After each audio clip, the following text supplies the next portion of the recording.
Hey, the mumu. Campaign at Tokyo. It is smoky book. Oh, be Miami. Oni kwa kutia, mu be Miami. Odoe, mu be Miami. Oni kwa kutia no, mu be Miami. Odo, Watching track, dear. odoe, Watching track, kanu kre, otrofo, odo, odoe. You want me to do more?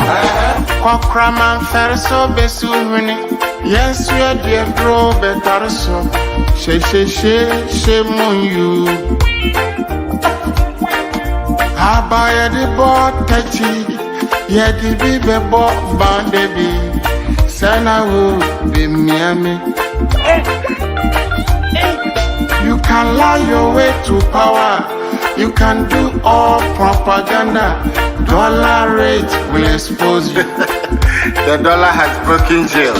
You are pathological liar. You lie for living. Lies are your hobby. Google and Wikipedia recognize you as a liar. Your talent is to lie.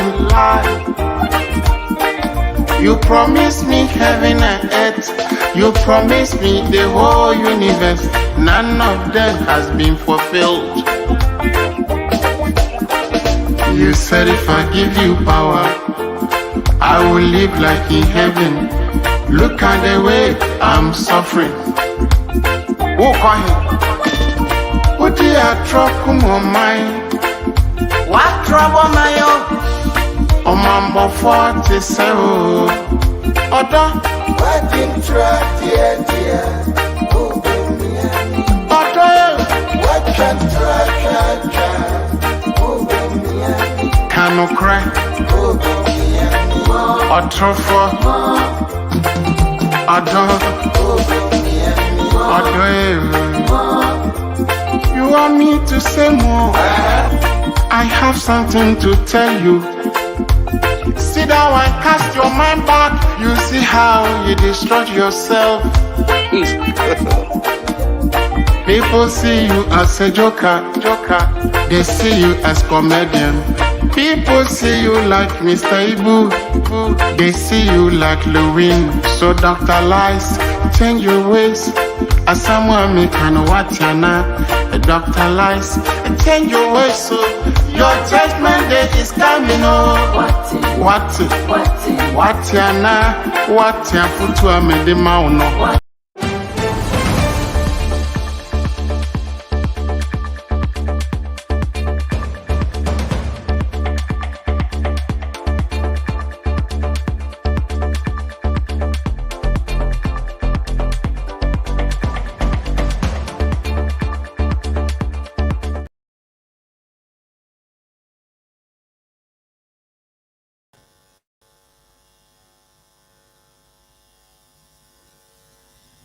So say and awia we dance ma hodo a yajiba boabo no amamu wase na nkofa man so no ensan chofo no samu fodoro wa masamu kroje no erebe so mu se awia pentrobe kase ene eye ejoada September bosumi no anase ebo bosumi no ne de to so enan wa film pimienu eni aduonu emiesemu 4 September 2023 na yese yewura bosumi fo kra mu anka na afe no kwa na yede ko na wiye na ene awia we dance ma batini bi ene se wodi wani kiremu awo so maga mu na watwa wie mu ansema epuba nyina no mampanyin dada jediem okaka asem bi yewura kuku ayin de hu se wodi one ne nya adwenkura na ansem ban a mampanya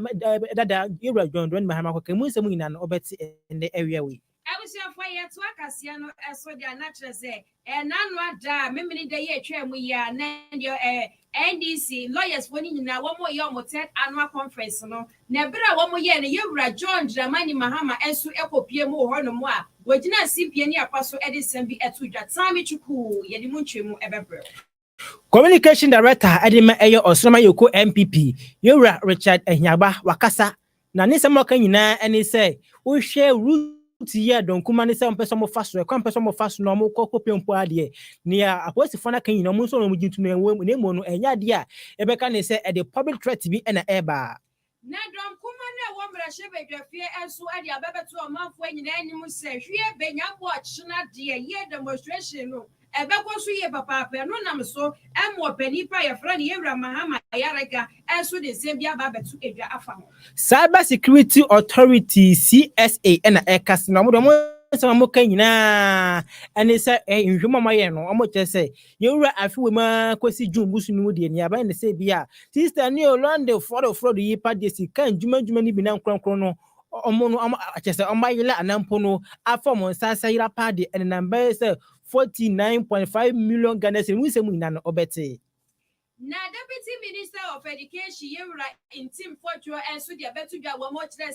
se wo mu be fiase aye nkyerɛkyerɛ ade ama yɛnua no mukuma ne sɛ de obɛyɛ omehu sɛ ya climate no sɛ na esi kwa na sɛ na esi kwa no metumi ehu sɛ de omesi omebɔ mo ban efrem we na fufuro bi aka ho na enne awia wo de betutu srɛ ne abasa ade ma mo sɛ pentro kase ɛwɔ Apple 68 FM Apple 68 TV so kaye ho na kyese unya do Facebook a wa hyase Apple 68 FM ana sɛ Apple 68 TV ne yɛ wɔ hɔ live ubenya kase ni bi ahwɛ wɔ hɔ o hwɛ ni na na o comment na wadwen kyerɛ no o de ba benya botre na kenkan ni na ade ama mo bomode sɛ be like o like wi a on send fa so no share na won yimnya no ho fro enya bi so tumi ahwɛ kama pa YouTube so yaji ye ho menapa odu hɔ a na watumi subscribe ne kama o wi a na wa like o comment ne fa to ase e ba ba kan yensa ne eti ba kenkan ni na ade ama mo Twitter anomade ne so no ye twegu live pa e wo hɔ no Monday Ghana afia Apple 68 FM online de ne so ne twegu live pa Ghana web nyina no on so ye won sa na pa baby bia de be fa bia no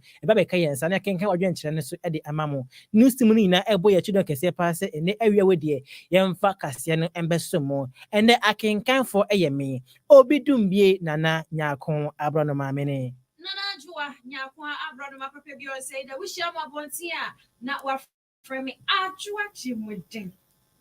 Ewusi afọ ye shekasia na so ade ane ye de kwakopie mu ewo sire mu se Jata John Dramani Mahama enkane no na wotu franka edema NDC amanyokuo no na nanu ada memene da mekire ebo besumi da etoso mienu pepepe afipi no ne aduonu miensa ena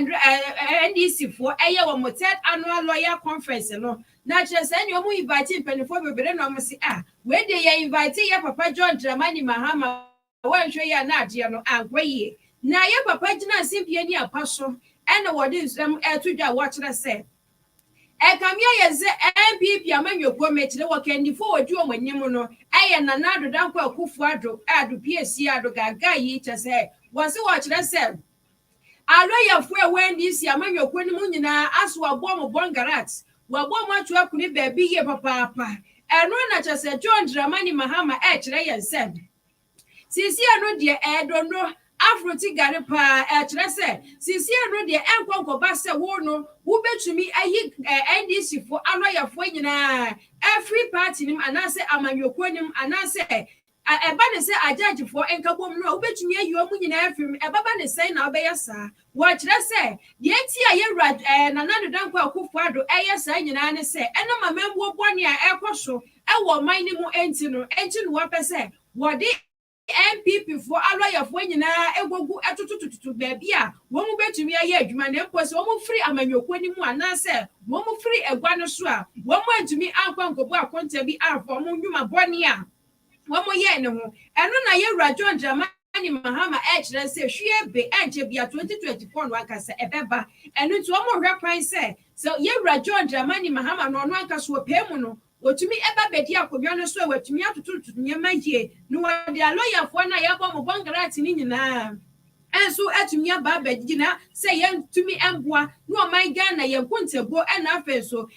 se de beya ya judge nyema no enso ebetumi akoyie ebre ye papa John Dramani Mahama ekasa no ensema waka wodwa bodasero ebini Currently, the judiciary is packed with NPP inclined judges because this government has carried out a deliberate policy of putting their people on the bench. it's more than 80 towards 100 and counting. He's packed the courts, and we know that they've packed the courts because they want to avoid accountability after they have left office. And so all manner of people who are known to have been partisans, to have been executives of their party, who are in the legal profession, are being leapfrogged into the superior courts and other places. We must be prepared as NDC legal persons to also go onto the bench so that we can balance out, the judicial. And so I encourage some of you to look at careers on the bench so that we can balance out what's the current situation. Can be the judicial. Yeah, Papa John Dramani Mahama and what this and same way not to watch the say what beboa. Ama sisi edu de aloya fonka bomu ko na tumi balance na tumi papa say ekuo ba ko pedo obetumi ede ne members nko a etumi abamu eba ne say enko ye ne atentene ne nso enko ye to ndo so obehwe no atoto eniema enso eye Abusu egusua ejirama awansema wa yewura mempanyin dada John Dramani Mahama ojira simpies no okokasa ede tudwa no ase egusua janinse mu a na sansemu yokoka ye pepepe ana jese panyin ba akon so akasa ache na dwen de afa won se in fact asema yewura mempanyin abede mempanyin dada JDM John Dramani Mahama koka ne de in fact ayane kwanso no wanyade na de oye yipa de ahwehwe na yese Ghana hase no ye kabina min kabia mambuo no ana yeteto nase na odi woni kiremu oye ND sema yokumu padia enkane na oye abedi akire adema omochochofo panyi akonwa no deputy general secretary adema NDC ama yokono yewura Samuel Kuku ayido ho ana ekasa ye na ano no nkasama kan nyina ne se oti se mampanyi dada JDM akokasa ase we pepepe no se debi mampanyi dada pa sa ne se mutobeti mekasa ase we na ade a wo ye no anhwa na chese Ghana ase no ye kana me kabia mambuo no ene totu na se pa na asema a wo ka se embrenadu se NDC aloya foni na nkwotenase na omoyiro mo no mbo adwuma kosi se ometimi anya aye atembuo ko ni mu atumi akwahye paade a na o kirese paade in fact wanyade kra na nsema mampanye dada John Dramani Mahama kan nyina ene se yesi e paade enche na kese MP pema yoko no omodo mujumede ina akuna ewe na yekokoto aba no na koba ni se bi ya se eye katahehye poni kanka bi abebe fa asene ade a na yem koja embrani ma na yese ezane se owatumi afa eye MPP eye aloyafo anampa jaje fo kogu ekonimu pound bede a ankebetimi abo ye pente yese munya de MPP fo kopiem a na yetimi akabia mompa de nti na yese mo yesa ne nti no mampan dada jede mo kirese ankebetimi a NDC aloyafo no so no omonhwe mo sepo musuo den pa mo yiro mo ho omutimi mama de anya mu ya adwuma kosi se omoso metimi anya atambo adwuma ni mu ewura we na mo so a yewura eye Kuku ayido ho ekire se asema mampanyin dada jede mo kan de in fact na ikwanso ye ne kwanso no na ade we okan se balance equation sa balance equation we no ebeba na ebetimi abo na ne MDC fo no emu aloya fo ho MPP fo emu aloya fo paade a ebetimi abo yipede yewura Kuku ayido ho se asema mampanyin dada John Dramani Mahama kan ne in fact enye ne kwanso kra in fact wanyade kra na dia oye anya ahwepe na ye democracy no eno na etoto na senembra yewura Kuku ayido hodo ye deputy general secretary former ekasa no ne se mo de tudwa no ebi enso eni. I remember President Mills by Akan, there was a heavy clamor saying Justice George Wood because President Kufuor and appointing or your MPP. President Mills stood his ground and said, no way on for justice system, no any politics. So it hurts me.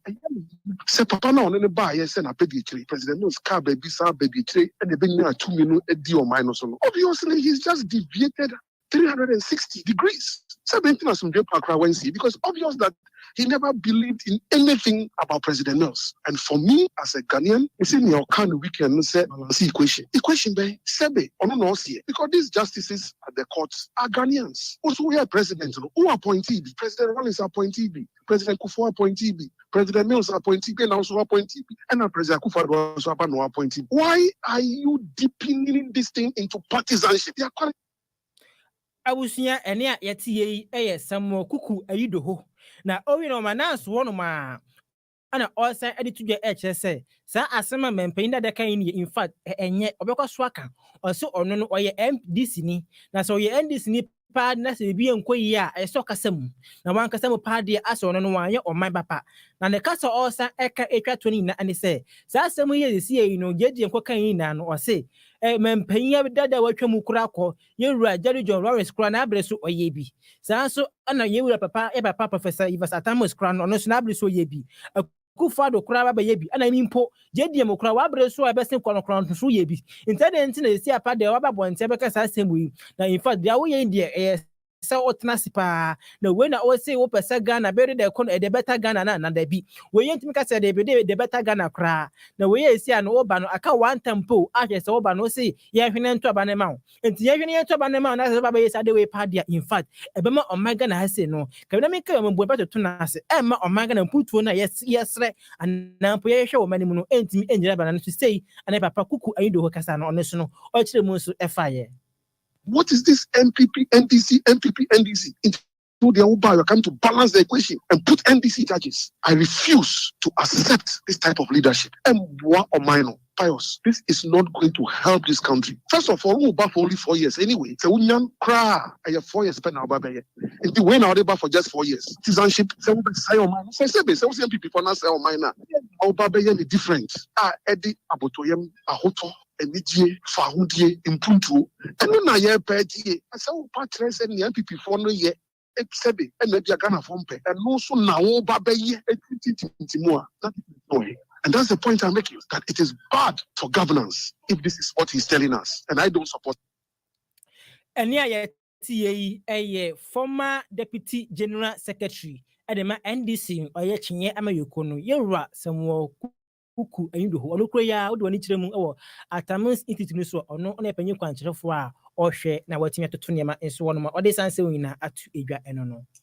I was your first Safian one joining Apple 68 cancer video so and was Sugusu Wuti no and actually so Facebook one ma ye tragu ye papa sanso and a woko Instagram Twitter ye tragu hon ye papa tioko hon ma na wa like na wa share afes no way to comment kakra at was say my messages ni now so you back and kind na and so at the amount.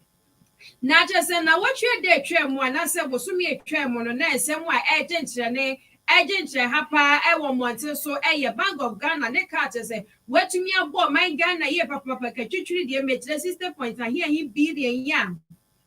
watumi abo my Ghana yi eno na just say don kuma na wo mra hye bedwafie no wo mo so mo taya pa ye papa esan so mo tumenti na ho e ma opani ya na say your friend Dr. NS Addison for my Ghana sika to chacha sa de biara da wo muntu mint na wo enya hwe han esan so panit na fie ma asefua efo a yebu na nkarefo a wankasa no ka ho papa eno na de nkuma no chese wo mo ba no dani Dr. Atofo asi wo mu nyina ba be kasa na chese o da wani chiremu e wo Boko Central e so ho no a emra hye bedwani a wo ho ye Yewura Mahama Ayarega wono so e kire adanse wo de betu dwa wo kire sen demonstration no anya watch na da wo mo be yare de hwie be wo mo betumi aje erokra mam so e mo mo de grata e ko ma posifo se ye ba bia route a ye be fefe ni nyina na ye de abramu ye otimo hwe na mo tumi aba bo ye ho bai eso e de amaye e mo mo kire se ba bia o be fefe fa ye wo su cemetery ho no me kire wo su emu sie ye ho wo betumi afa ho Sanso na traffic light so mo be branch kakra bi enso atumi afa wo ye papa sanso na wo my Ghana ye ministry of finance so wo mo bebu o makati ma fa sanso wo mo no mo hwie Ghana sika sam no so enti so mo tena wo e ma ye wura Dr. NS Addison ase ye sika se ya na cheso wo mo nim hu bi enti wo mo kire se demonstration no de hwie be wo mo de baba ko fa ho no mo ye papa sanso na wo my Ghana high court complex wo no so wo betumi amane wo no kakra bi ebu kwonko akọhwe wo ama o ma hu say ye demonstration no ekwaso na wo mu wie susu a na chese wo ma branch kakra akwa mokala market wo no mo esan say adwadifo no mo nyina nso wo mu de musika akoto Bank of Ghana wo no nti wo mo nya o mo nyina akwo ma dwimbom na demonstration de wo mo nya kasa esan say wo my Ghana wo mu ntumi ntina wo no obi enfo musika engra to press ha de biara da na wo mu wie no mo si kra Opera Square, I had the Bank of Ghana, one of Wankasankasasu, one would your money bet your mom said, Dr. Anderson, yes, it can what the go out of Prano dear, not just 1 year cry, year Ramahama Yarika just Nanya Bri 1 year papa demonstration, what less will bet ye new year papa, no more so much near demonstration, or my Ghana, we said Dom Kumano, one more tell my 2 year papa. And when I hear Mahama Yareka, and the other boys of when you say, well, no, and your threat to demonstration, I not yet, and your threat in ye baba ye, and you say, be a my gun who cry. When ready our smooth and a pepper, essence ye pepper, and no cray, essence yet to meet now, and will be for my gun, Yesika, Yabria, a panel, essence said Yesika, some nipper, a yansono, woman to meet now what the Biara Danian you high, and will be and for Yesika, and yet you are Wakas Wape, a Brian Ramahama Ayarika Ekasano, and some more the 2 animal ebony. A very good law can be used injuriously by very bad people. The Public Order Act, as the name suggests, is to assist, ensure public order. But clearly, you need to establish that there's a real threat to public order. This is a protest march in which we have not heard one single Ghanaian make a statement that they are going to challenge the protesters, that they are going to organize a counter demonstration. Nobody has said they're going to organize a counter demonstration. So there's really no threat. Secondly, this is a protest march led by members of parliament. And so we're also very interested in a peaceful and orderly march to the central bank and to present our petitions and then to depart peacefully, because our reputations are also on the line. In fact, we'll be watching the police more than they will be watching us. And for every demonstration that I have participated in, we've made sure that the entire march is covered, every angle of it, by our own cameras, so that when there's a problem anywhere, we will all be able to detect who caused it. Because again, you must always look out for infiltrators. You must look out for, sometimes the infiltrators can actually be, sponsored state security actors. So you can't assume that all the people wearing uniforms and standing there, mean well for the demonstrators. Clearly, we have done this before. We've done this severally. What has happened today? What has degenerated about the Ghana Police Service that they cannot police citizens to march along the same route that they could march through several years ago? If anything at all, these past demonstrations should serve as experience for the police service in how to process. So if you could do this several years ago, why can't you do it? I was here for any told a Boko Central, Rashebe Jenny. Yevra Mahama Ayarega, and what is answering way now, and so at so yenim am I. I was saying, woman, and I would want it to so away MPP so afar, or no so a communication director, and the mayor MPP, Amayo Kono, Yura, Richard Anyaba, or no so Ekasa, and was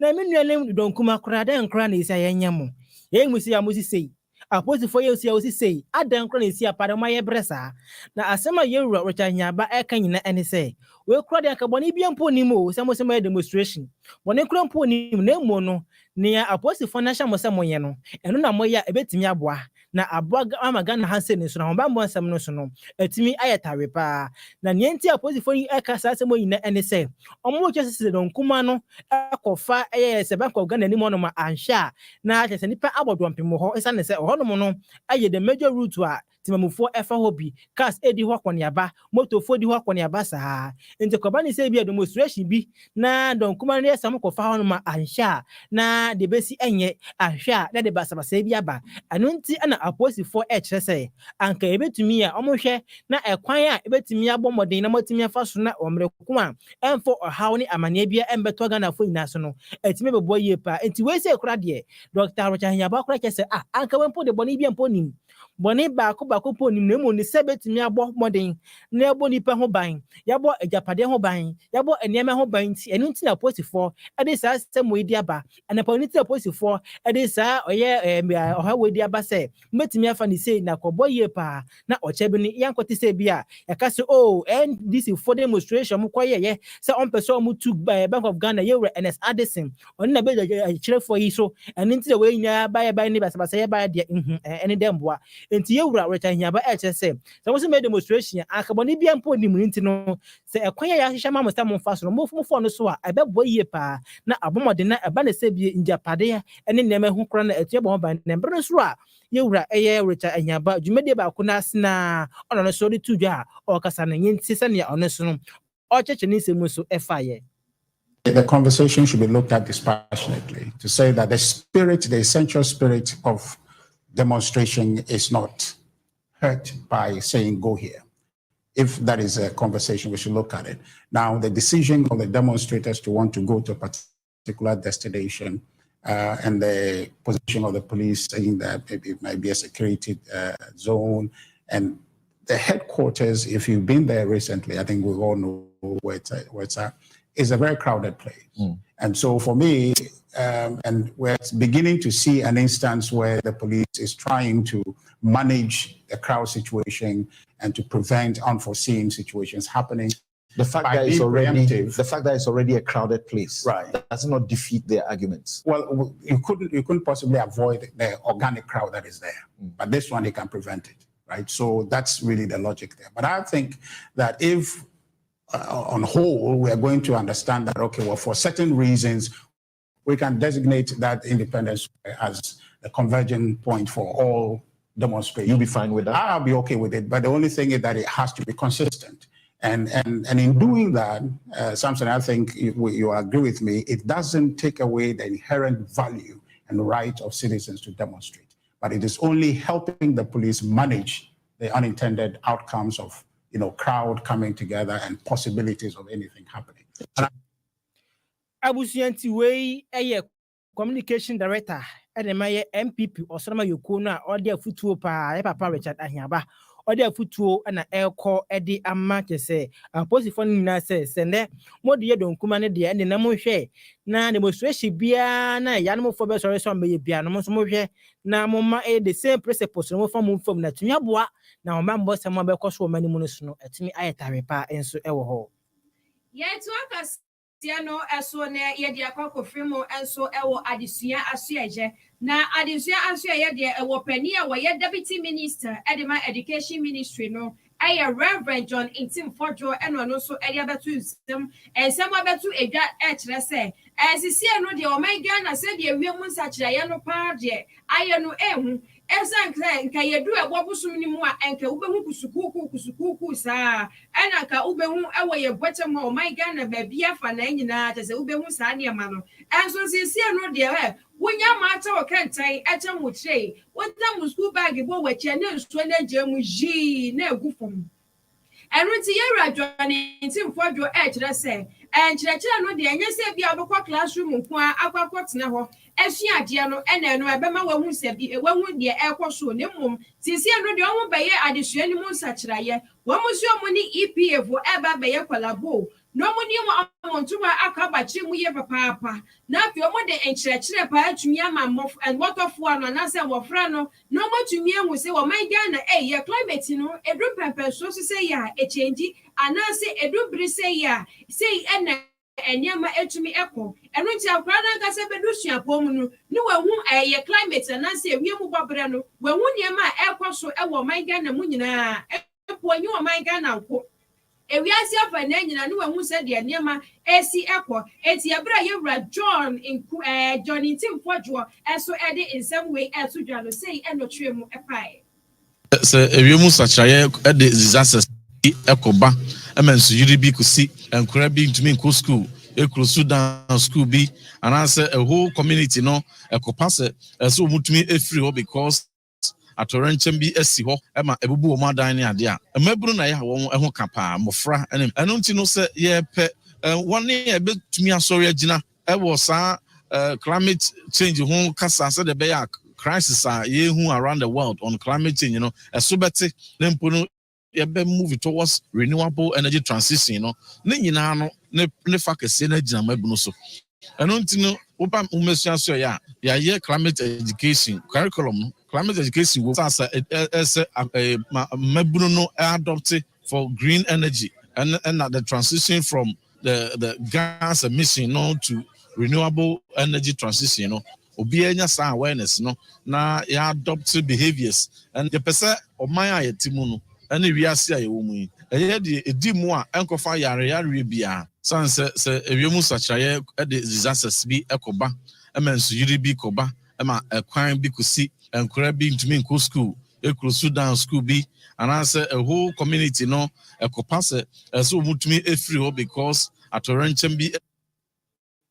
And yes, so Dre, Papa, Reverend Insim Forjo,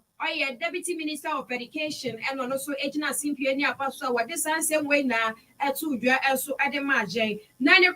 Crown and an Italian ambassador to Ghana, not just over my Ghana one more, and cap. You're going to obey a president, Eddie Amaye, aha, and no anaters or no so Eddie Zematuja, Yamame, and Madame Daniela Do Olandi, and I just say, Dinner Moon, Papa. I don't know so actually say, it's leave for one more do almost support a pa, ever better or my Ganechi. Now what to me, and church more Zampa, Eddie Mamma friend, almost so much to me who climate change, and yeah, maybe to me, Akoso. Important that the young people, the young generation that will be the leaders of tomorrow, be aware of climate change, of the importance of a sustainable development in whatever they do in their future activities, be it agriculture, be it business or whatever. It should be sustainable and climate responsive. And Italy support this one to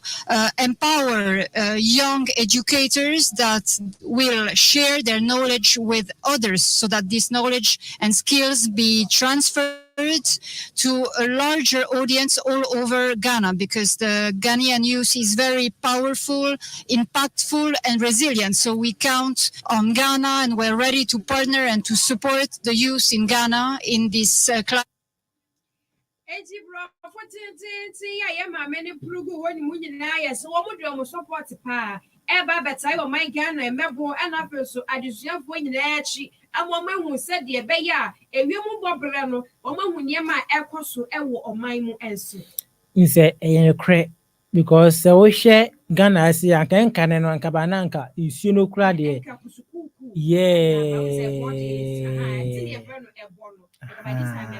Yes, you could come room, could you say December morning? But you see, I did. Yeah, yeah. If it's a moment, then your mammy see.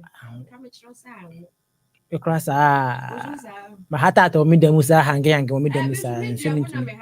Oh. Yeah, any pay, and yes, say you a dark climate change, you know. Yeah, they say no. Now we see, now we see Babana Costa, quite your ozone layer. Ozone layer, no, a ma, a yana, a riano, and she, sir. But because I say we see any side, I didn't talk to take ozone layer was rule. And we are usually that deforestation, Yendria, they say to train any basa, Nina can who be. In sure, yes, and in Naka, one may see, and you more than assistance, and into some Casabia, or more they can't. Oh, ya sesenina. Abusuyen to aswe kanya ho a Facebook wo odu wo hon man ndie wa hyase na wa like kama ye uwia comment ne fato ase de bra ebenya botre park nkani na de ma uwia onsa enifa bankum suna na senifa suna na yese wa mi ahye na ofoforo enya bi so atimi ahye kama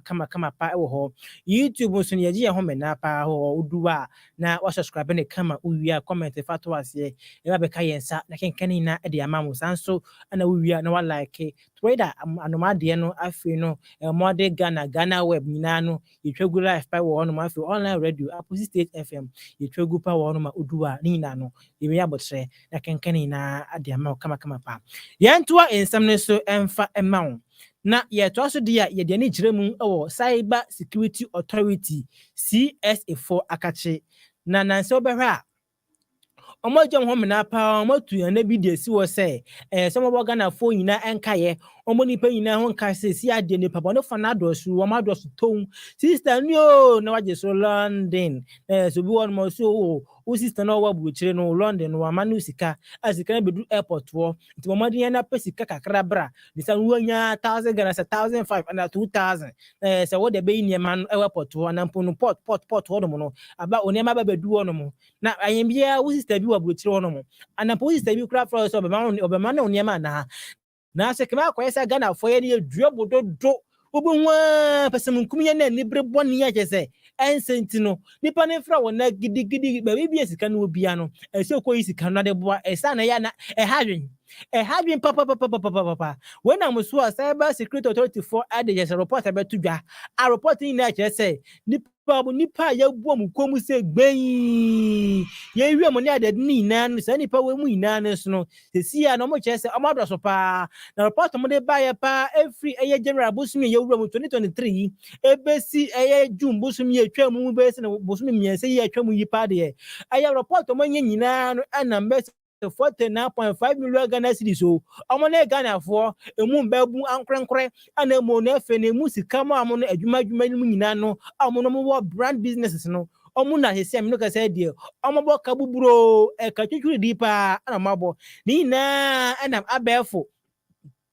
the tafide na ye yusu ina no nti na ka ho bia kese ya no amabo kapa when am so am director general adema ye cyber security authority Dr. Abet Antwibo Siako ana ede futuo pa ede akoma Ghana fo ina njuma ankwankran njuma ana fo bibia se mu nyina mu woni nda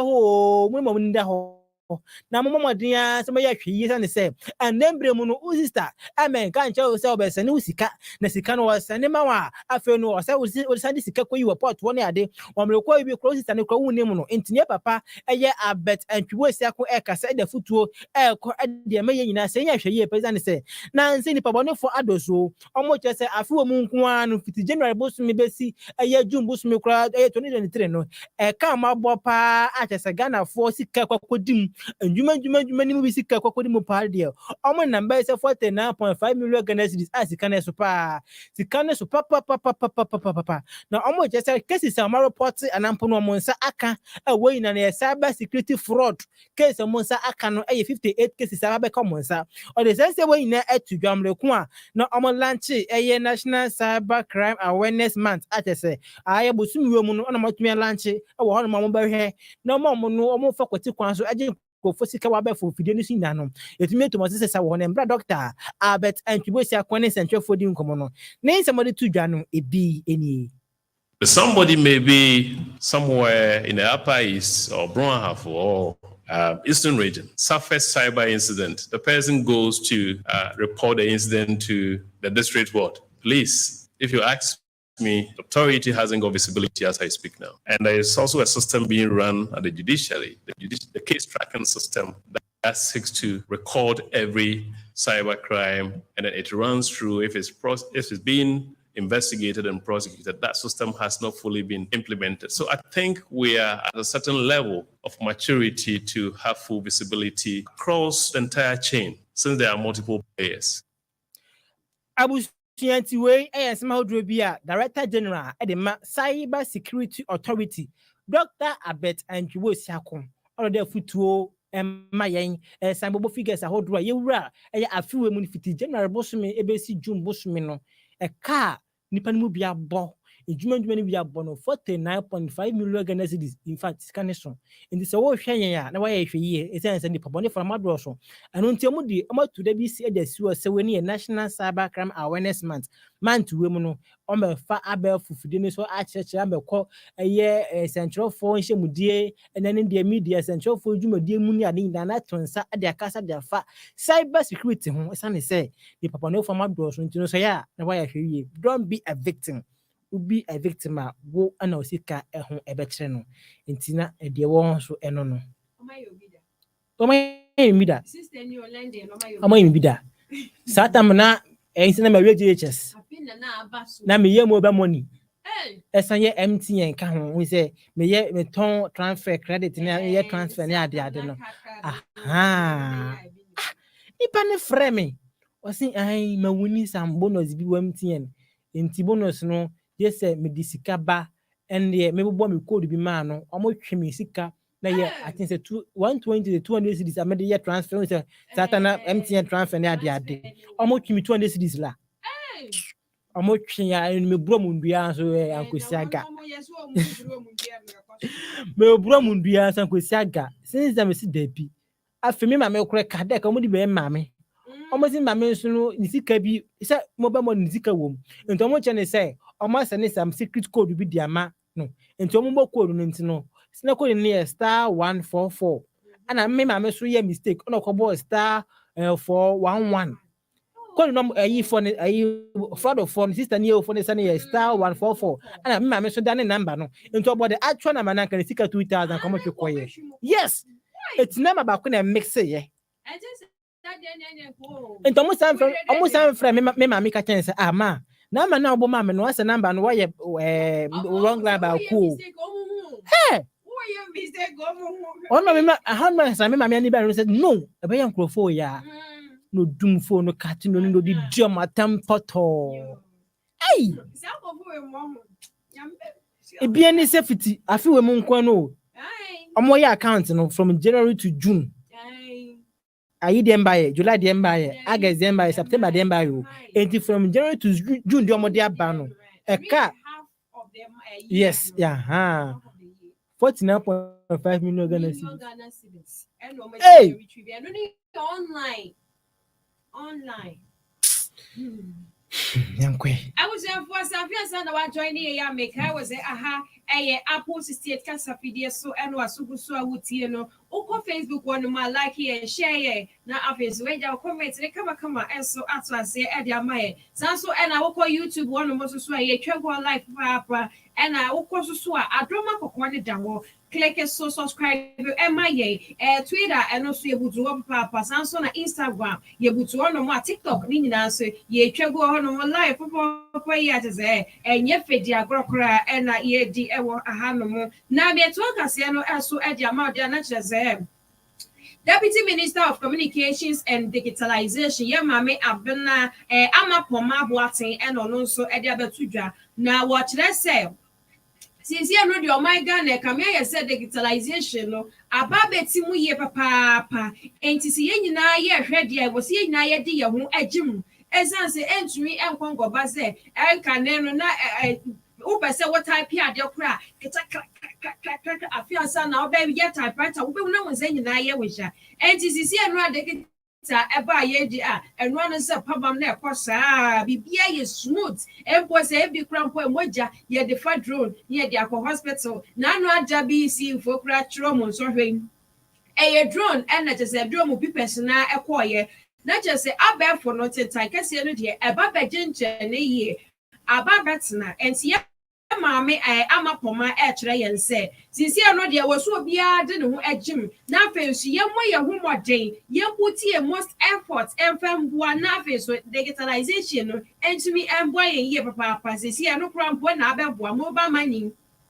And can enough person was signing Sika Edima will be a just a wolf for car at the cause here the mobile money. Ye so your friend is a vendor for a war, not just walk out or send you go, maybe send it 200 cities, may send this say not why you come and so at the amount, and what is here, boy, health insurance. Young office here and conquer renew near here and so be code not as what to meet the job be your mammy I'm up on my actually yes see yen na yershe na yan for your engine na said the bay yan so ye ICT program no aye cost e wo man mu eno so e betumi akoye e dia maye eno so say and na otre mu e fa e de maye.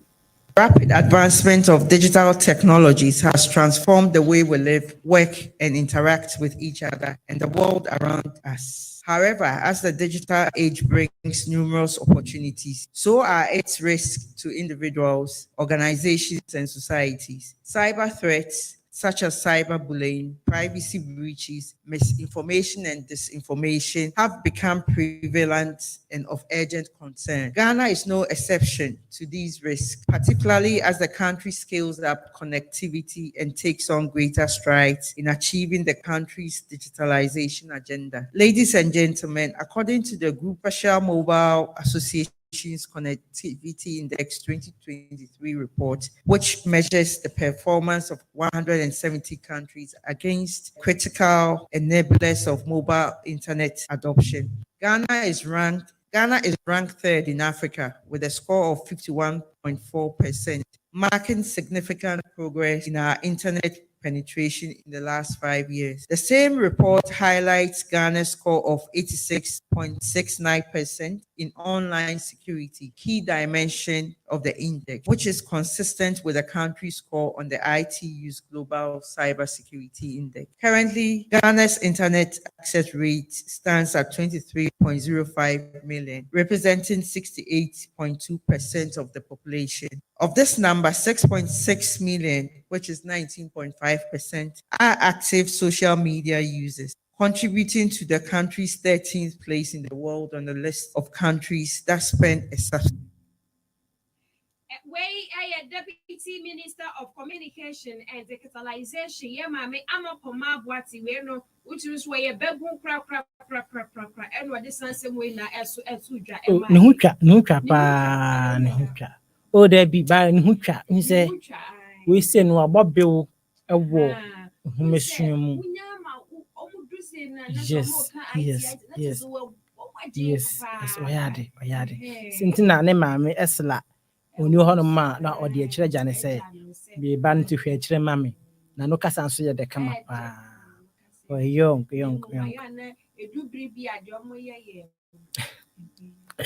yanto asobusuya yanto asna yenkoye ne yekoye ni mudia na ye de ni kire mu ewo eye Ghana Integrity Initiative for Akache na udwani e kire mu no ma executive director ewo no mo eye Madam Mary Awilena Ada na akasa na ne nsɛm aka nyinaa ɛne sɛ ɔno deɛ esi ano wodo ni kyɛm Ghana ase ya ekma akoye sɛ amayɛsɛm no ɛno ana aba bɛhyɛ Ghana ya posifo ekonim a ɛde ɔha bebree ɛbrɛ yɛn na ne kasa ɔka nyinaa na ɔka ɛde asi Yewura Inspector General of Police IGP Dr. George Akufo Dampare no nsɛm a ɛnɛ aba bɛtɔ apawa so a posifo mu mpanyimfo no bi ɛne ɛnkane chairman ɛde magye sɛ MPP amayoko no ɛwɔ ɛyɛ sɛ ativido mantemo no Yewura ɛyɛ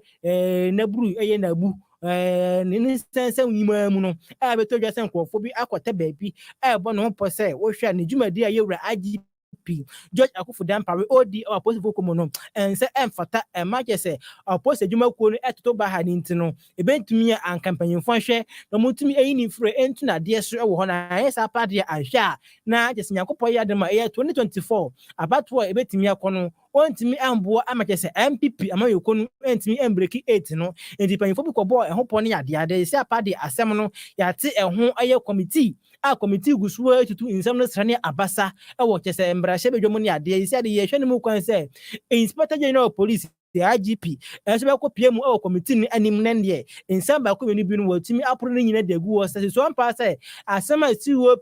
George Alex Mensa bɛka nyɛ sɛ ɔno no ontumi manage police adwuma kunu mu yie no ɛyampa na sɛ ɛyampa ne sɛ Yewura George Akufo Dampare so no asɛm bi ho bɛnya sɛ bɛka no watimi akɔkɔka wɔ ɛde nam so a ya maame ɛyɛ Mary Awilena Ada ana akasa a ɔkyerɛ sɛ sesi apa de Ghana ase no ɔno no ɔnkasa bi ɔbɔdɔ nkuma no sobo anampo ɔbɔdɔ nkasa no sobo na mu no esi ano yɛ de amayɛsɛm na wura mu a ama esi apa de ɔman no kyɛsɛ ɛtoto ba ha ɛto ape enkoye ni ade na ne nsɛm ɔka nyinaa na ɔse wo de ɔbɛsrɛ sɛ betumi anka yɛngya isa amanwa nsɛm na yɛde ewura aposifo ko ni mu na yɛsa na yɛntumi ama aposifo ko no ɔmudwumadi ɔmudi no entumi enkoye entumi enkongyina na musu yɛ pa yɛsa na asundue ni kyesa hombambo nsɛm na abata aposifo ko ni mu sɛ Ghana ha se no yɛ mugidie sɛ ɔmbetumi aboa yɛ akɔnɛsɛ nyinaa mu na mabɔ na hombambo nsɛm atumi akɔ so pa no ɛkɔba ne saa na ɛha adwen na ne kase no kyerɛ sɛ si Ghana ha se no to say no command say amanya sama ye the real positive ko ni ma isi ano once the ne kura ni yanji biemo you see won kura tenga na pa ne ye fan shaka de mu aposi ni no onje enti ye ma me Mary wile na ada kire say ebetumi ye nyina ne ye hwe na ye boa na amanya sama ye de wura Ghana had mu no ya positive ko ni mu nyina ne ye hwe ye ntumi nsia no ne ntumi nsia no beboa na agidi ya Ghana for ye wo aposi ko ni mu su no ye tim anya ni ye pa na boa ama mambo sa du yakoso pa eso wono membre mame Mary ekasana somebody to jano ebi eni. I believe that this is an opportunity for the service itself to begin to then put in place measures to sanitize itself. Admittedly, the politicians from the majority and minority party, as we have, are the ones who have bred this monster for us. It is a fact that it's been spoken over time that they have infiltrated the service with their supporters, and we have seen a lot of things happen in the service which show that it's not people who are interested in serving this nation and promoting service with integrity that have gone into the police service. However, the service itself can do something to ensure that they begin to sanitize them. And one would be Honorable Mama Ayariga has spoken to recruitment. However, they are the same people behind the scenes pushing their constituents to go and join the police service. And I'm not leaving out the other parties. Both are equally guilty and culpable in this instance. Let us begin to allow our systems and institutions to work. Abusuanti we asma hodo bia ye mame Awilena Mary Ada oye Chief Director Edema Ghana Integrity Initiative ono no so ode atudwe chese Ghana de isi aposifo ko no de ni na ba be amonyesema isi ade ho nsema abakra de igusuo wo committee na nima ye hwe na yetimi yetutu sre ne abasa enso ewo hono mo enko enye yizo yenko yedi asi okay una shase abusuanti no na chese kase no hanom na mmema kwan ne din nyina aba na wieye na madaroma message ahodo na mode aba no ma menya botre da mekenkani na emfa emmamo we every George akwasi bobie ansa honom ona ochese ohwe life pa edi free eye Dubai ona ohwe yen edi free na yekosoa ebo adwuma yekosoa na yensa embo adwuma no na jese George akwasi bobie ansa na dia ode aba eno no imano tete se ohwe life pa enso bibia edemu clear ewo bebia owo no so asamoa Adelaide enso ohwe news ni pa in fact bibia eye loud and clear wo pa na akwemu aboate ne dia ode aba no se odi Frabrekuma Central aka Dr. Belmia is coming ono say MPP die onmupefe say yina ne ayankofa ene nkabom ebetimi aba yina ne timi eto aba ne wie yankopo yadoma November 4th no promise so munya to wie pa nkabom ne asundue ne ayankofa eda ankranko ne nyina mu no ebetimi abamu na o kire say ondo wogidie say yewura eye Dr. Mahmoud Belmia ono ana MPP amayoko ndi omuyi ni edeba no ana betimi abeboa na je se breaking the 8 otimi abreki na wadi amayoko nanimu na otumi atoto nema na incrimination timi abawo omanga na mo no sinchia kese enko emfa ema mami efia akoto oye MPP parliamentary candidate hopeful adema Okaikwe North constituency ya na ekwema boat ne dia ode aba enso eno no we dia ode aba ana ochire say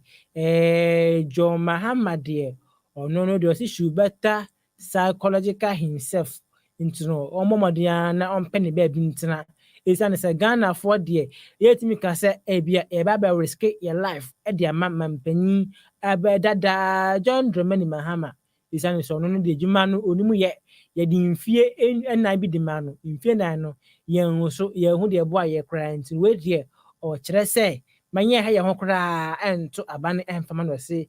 njekese enko emfama 2024 Ghana's president Haji Dr. Mahmoud Bawumia. It is possible at Nana Edrise Poku ne dia ode aba eno no Henry Ofori eso de ne dia ade apano say or hwen pa in fact bibia e democrat pa e wo hono ma ende awia bo eso de ne dia ode aba eno no ntabusua yenjiro no so na ende awia plantro be kase no yemfa ni na embra na wi yensem de dodo na yebo na bede e de beso mu news team ni na enso eta yachi e de moral support no e supporting ya awia we so utimi etiyanka yeso a yetena se na ye pene ye ne kase ni munsemu nyina no ebedo masu ko ade mamu no akenkan fo ejemi obidombie nana nyako abronoma amene nana ajua nyako abronoma papa bi on say that we shall ma botia na wa frebe ajua shimude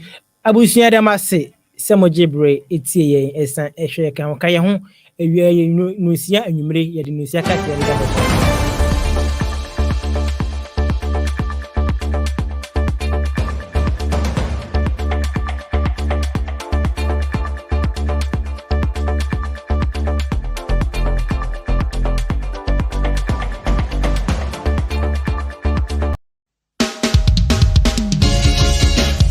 country where I come from, the truth is irony. Just like animal farm, justice mean inequity. So who go say the truth? Who go say the truth? Christian can say silence, Islamic leaders silence. Kings and queens, silence. Traditional leaders, silence. So who could say the truth? We are the workers of comfort call. Now by area, why no better? We are the workers of comfort call.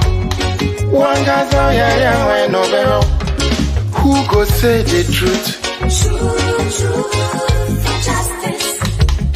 Who go say the truth? Oh, he need it now. See what I see. So now your friend on a night come at them. Only papi obeka na sembia. So I'm to one obet you two. Everybody was afraid.